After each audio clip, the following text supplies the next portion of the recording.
Cinquième match de la première journée, l'AS Médine va à l'assaut de l'AS Sintian. L'équipe de Sintian, composée essentiellement de jeunes, met en difficulté dès les premières minutes de jeu les verts et blancs de Médine Niang.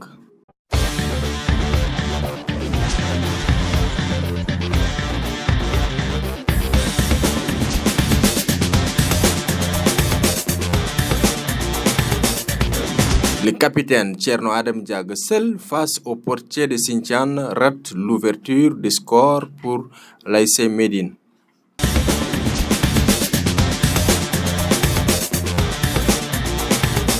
L'AS Sintian continue de mettre la pression et sur une jolie reprise de volée, Firmino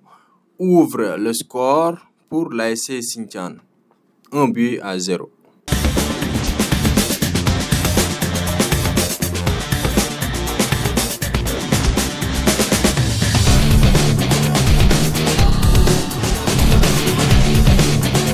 L'AS Médine,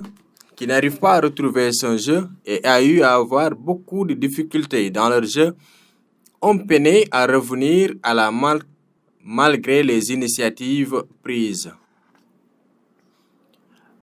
kamɓe ɗiɗi fof machallah ɓene en forme par ce que mataw ko ɓen cuwa dañde bi kono min mi yaani ko mbiɗa ko taw mataw peut être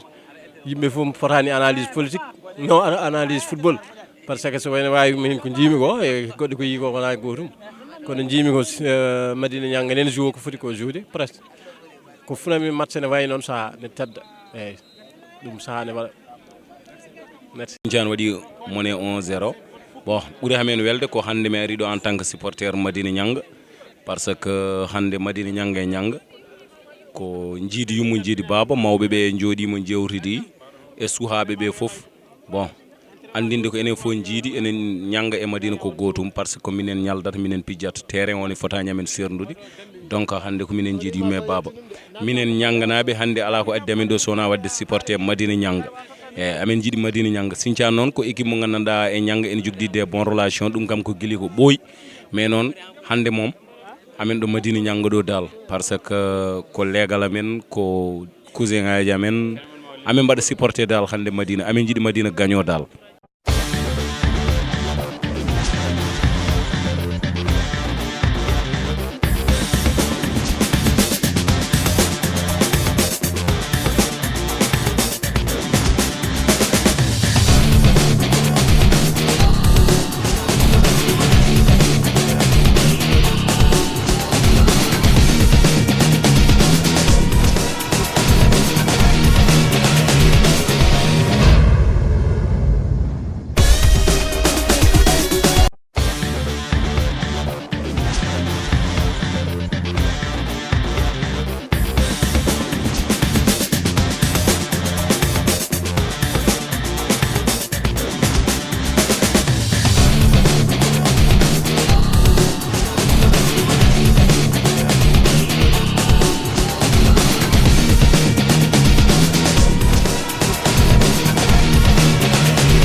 Monsieur Hamadi Sall, l'arbitre central du jour, siffle la fin du match. Ainsi, Sintian empoche leur première victoire de la saison et le match se quitte sur un score de 1-0 en faveur de l'AS